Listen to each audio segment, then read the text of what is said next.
past, I've made videos on this channel such as art tips and advice that you shouldn't listen to, or art career mistakes that people frequently make. But today I'm going to be talking about the one big art career mistake that you should avoid. But before I get started, I did want to announce that I did relaunch my Patreon finally, where I can now offer more benefits than I did before. So there will be things like Patreon exclusive podcasts, live streams, and also email consultations where there are only 10 spots available for anyone who wants to directly email me for a consultation regarding a portfolio review, art critiques, career advice, or anything it is you want to ask me, even if it's an interview for your job or school. So if you would be interested in that as well as other benefits, consider joining our community. So I have been a storyboard artist working in the animation industry for the past 5-ish years now, and I also just recently released my graphic novel MEESH the Bad Demon, which is now out in stores, and I'm still working on book 2 as we speak. So I feel like I know a thing or two about what to expect realistically when entering,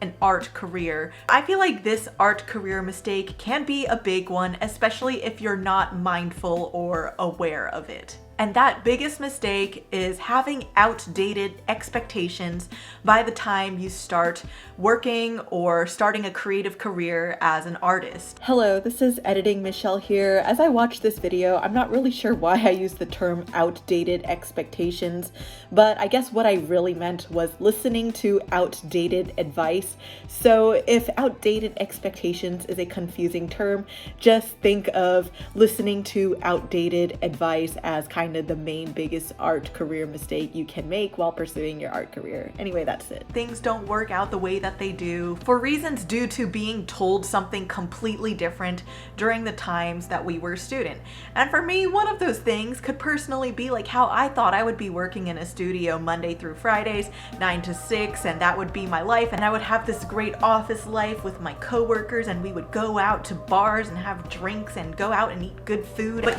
turns out that I mostly sit most of my time now at home sitting in my PJs, which means I don't really have much of an opportunity to dress up the way that I want to as much anymore. That's why I'd like to thank Ana Luisa for sponsoring today's video. So Ana Luisa is a sustainable jewelry brand that offers a variety of these beautifully and delicately designed jewelry pieces. I was really excited because you see this necklace right here. It was actually designed by one of my favorite YouTubers, Rowena Tsai, and once I saw that she designed a necklace with Ana Luisa, I was like, I've got to get it. It's such a minimal yet cute and sophisticated design of a necklace, and I personally am not somebody who often wears jewelry, but I will say that when it comes to Ana Luisa's stuff, I feel like it is so effortless to just pair their jewelry on with whatever I'm wearing, because the minimalism and charm of their pieces, I feel like just goes with anything that I wear. You should also know that Ana Luisa's jewelry is tarnish resistant, humidity resistant,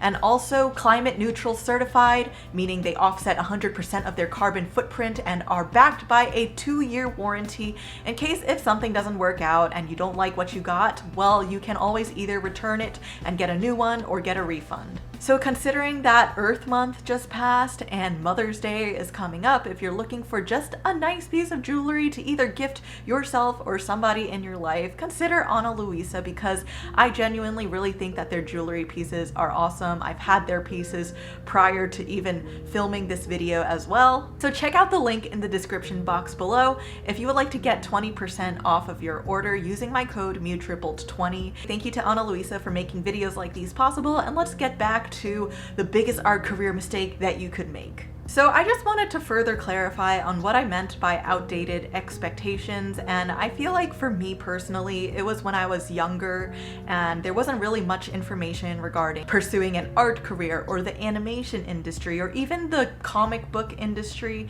or publishing industries. I was just relying on podcasts, interviews, books, convention panel recordings, or even the behind the scenes from like DVDs or videos that I used to watch from animated films, where you would just hear about an industry veteran describe their time working on this project. And I feel like when we are kids and we are inspired by art, whenever we see what the people did to make our favorite stuff, we think that this is going to be the life we're going to be living in the future. But I do feel like one of the reasons why a lot of art students have a lot of conflict with choosing art careers, or even when you do have a good number of years of experience, you still find yourself conflicted with what it is you really want to do. And I feel like one of the things that constantly hold us back is when we think about, oh, what would our childhood self wanted us to do? My childhood self really wanted me to work on a major animated feature film that would someday show in a theater, and I would just sit in the audience and just watch it and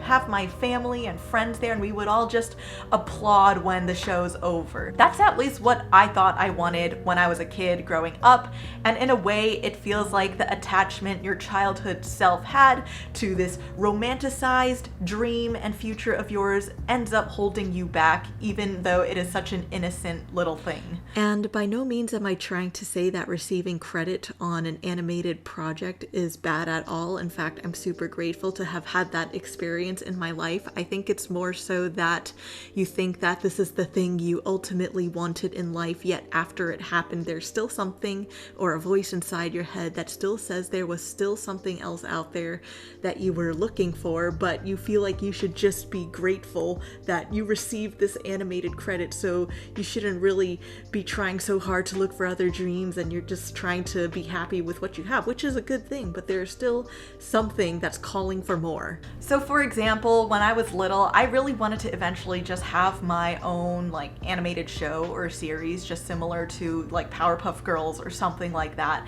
And even though that was something that was a lot easier to do back then, where I feel like all you had to do was really make a pitch Bible, put it together, and just pitch it to studios until somebody accepted you, that seemed like the main way to get a show accepted, or that's how I was at least told from all of these interviews from creators that made their own projects while I was a kid. But then now we're in a world where IP is still pretty hardcore in driving what is being released out there. Yes, there are still some very notable works of art, games, books, and things being released that are original and not based off of anything else, but there still is a lot of stuff that is just based off of pre-existing work. The reality behind it is that sometimes it's still not that glamorous of a position to be in, because there are still a lot of things like executives dominating decisions that aren't even really based off of creative ones and more based off of business ones. And it kind of has always been a thing where business making decisions are gonna usually be the ones more prioritized than just creative decisions. So by no means am I discouraging anyone from wanting to take a creator route in their life, whether if you want to create your own video game,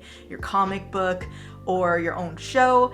Those things I feel like are still possible. It's just the ways of obtaining those positions are no longer what you think they once were. And I feel like a lot of us go through our art careers thinking that we're going to do what this person, like for example, Glenn Keane, I don't know. You'll listen to a podcast that he did with another industry veteran, and they talk about like the days that, you know, he broke into Disney animation or something, and you think like, oh, I'm gonna do exactly what he did to break in, but it's not gonna apply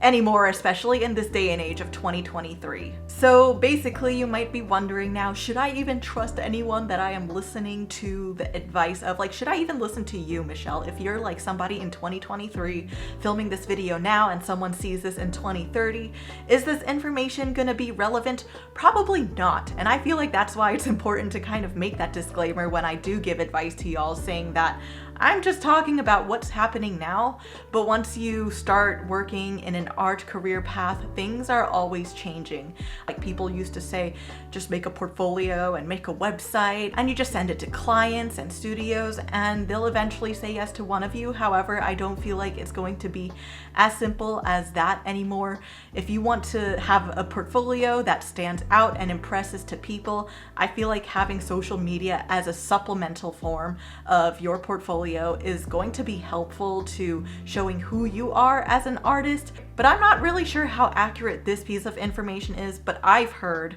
that recruiters are starting to look at how your audience or your followers or your following count responds to your work. And I don't want to say that that is something I know for sure. I just feel like it's something to at least stay aware about. I wouldn't worry too much about that right now. I feel like the idea of having a portfolio on a website is still the foundation, and yes, you should still have one. However, I do feel like it is going to eventually be somewhat competitive with social media, and I feel like there's a chance that social media might eventually become the new form of your portfolio. There are also a lot of ways that people use to discuss what it's like to break into the animation industry or land a publishing deal or get a job in some sort of art and creative path. So it's good to just know that when you are obtaining information from people that are giving you career advice or their personal art journey, to consider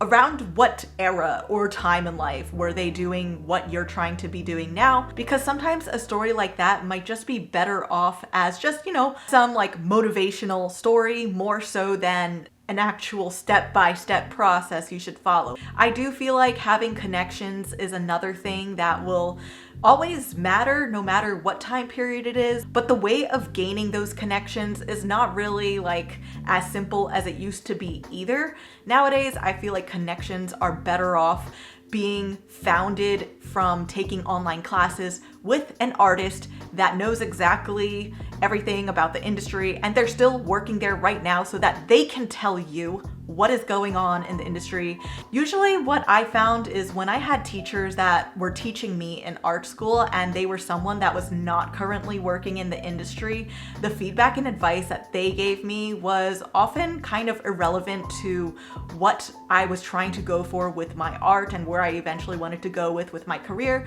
For example, I really love doing some 2D animation that is a bit more on the experimental and edgy side, and I do feel like as time goes on, people are more open to the idea of abstract art having a place in commercialized work. But I had a teacher who was always heavily recommending me to just do things in the 2D animation Disney Renaissance period, which that was his time period. That was when he was working in the industry, and that's fine and that's great. But I feel like a lot of adults who are a lot older than you by generations will be continuing to give you advice that is based off of when they were your age. But when they were your age, things in their society and industry were not the same as now. So I feel like that's just a thing that should be heavily just kept in your mind while you are growing as an artist, pursuing an art career, or even just as your time as an art student, because I feel like we think our dreams will be as simple as just, I'm gonna be a full-time artist growing up and like, that's it. But for me, I didn't know that my career would consist of being a full-time storyboard artist, a comic book artist, and also a social media comic artist with YouTube videos. And yeah, it kind of sucks that our generation has to kind of rely on more multiple sources of income. But ultimately, I personally don't regret what I'm doing, because I feel like if I went the career path that my younger self always dreamed of for me, where she was like, I just want you to work on a Disney film and sit in a theater and see your name in the credits, like that would have been cool. But I don't think I would have had the amount of outreach that I have now with so many people out there, where I feel like I'm more directly leaving a positive impact on people. I have more creative say on my work by releasing books and still having ownership over stuff and not having to really think about fighting over copyright with, a studio or something like that, at least for now. And I feel like, of course, if I wasn't doing all of these things, I wouldn't be able to support my own personal life and be living like a life that I feel like has a lot of fulfilling experiences, like traveling, being able to spend time with my family, with flexibility, with projects that I have, and having the chance to keep doing new and different projects so I don't feel like I'm plateauing as an artist. So while there is a lot that I personally have to juggle, I don't really regret it for now because it's just something that I feel like I have felt more benefits from than the version of myself that my younger self thought that I wanted. But again, I feel like this is just a mindset thing that a lot of younger artists or students have growing up, is the attachment to pursuing the dreams that they wanted when they were younger. And yeah, you can still be following your dream, and what you're pursuing as an adult will definitely have some relation to what you wanted to do as a kid, but it might not be exactly in the same exact path or same exact result that you wanted as a kid. Like maybe you wanted to be an artist for a comic book, and instead of that, you're a famous artist on Webtoon. Again, I'm not saying that settling for a full-time studio job as an artist is bad at all. I feel like the term settling kind of gets a lot of negative connotation nowadays, when really it can be a good thing. But I think from my experience, I just have seen artists who, once they landed on a studio job, they kind of hold themselves back from digging deeper into their personal work, and I see that there is a desire to do that, except it's just life and other responsibilities getting in the way, and you just kind of tell yourself that this is something that you've already wanted to do ever since you were young and you got it, so there's no need to reach further into those other dreams. I feel like a lot of artists want to follow the trajectory that they planned out for themselves, like, oh, I'm gonna go to art school, I'm gonna graduate, and then like land a studio job and like gain years of experience. But then once you get the urge to kind of diverge a little bit and do something else, and maybe do something risky like starting a YouTube channel, there's still a voice inside of your head saying things like, oh, you already have your life planned out for you, that's what you went to art school for, like that's why you got your degree, like you don't want all of that to go to waste. Being an artist is already so hard in itself. Why would you sacrifice this life that you created for yourself? And here's the thing, you don't always need to sacrifice what you've already built for yourself just to try and diverge and do other things. I personally feel like people should take advantage of what's available to them in their generation of life. Like for us, we have social media being such a big part of our lives now,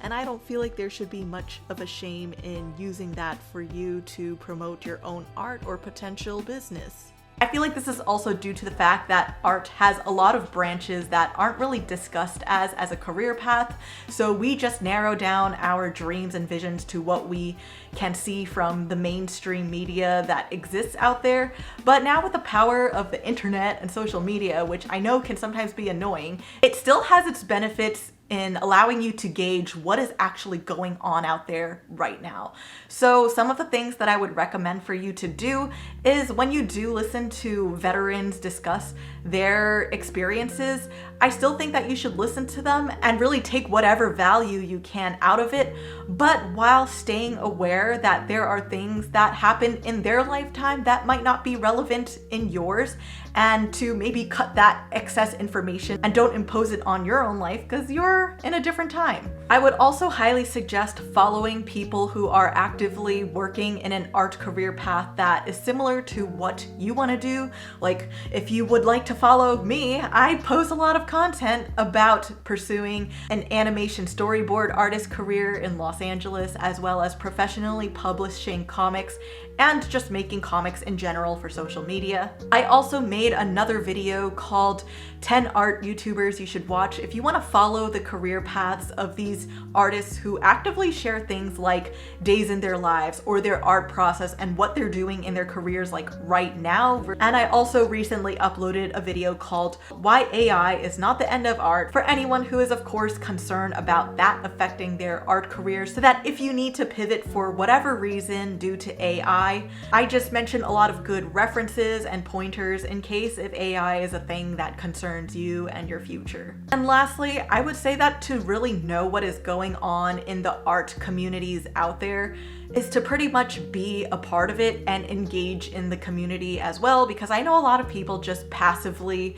exist on social media, which is fine, but I do think to some degree you do have to talk to some people, you do have to post your work and see how people are reacting to it. It's not like the best piece of advice that is my favorite piece of advice, but it is something that I feel like will actually help you succeed better as an artist in this living day and age. And if you you do need pointers on social media, I of course also made 2 videos here about how to navigate social media as an artist and whatnot. So anyway, I hope that this video can at least just give you that spark of realization that, hey, I've been basing off a lot of my wants in life based off of an old dream or somebody else's old story, and think about what is the life that you want to build for yourself from this point onward, and using the past as still like inspiration and motivation. I feel like a lot of art students, or when you're younger as an artist, you're easily impressionable by people who are already professionals and might be giving you advice on what to do, and you might think like, all right, cool, I'll do it because you say so.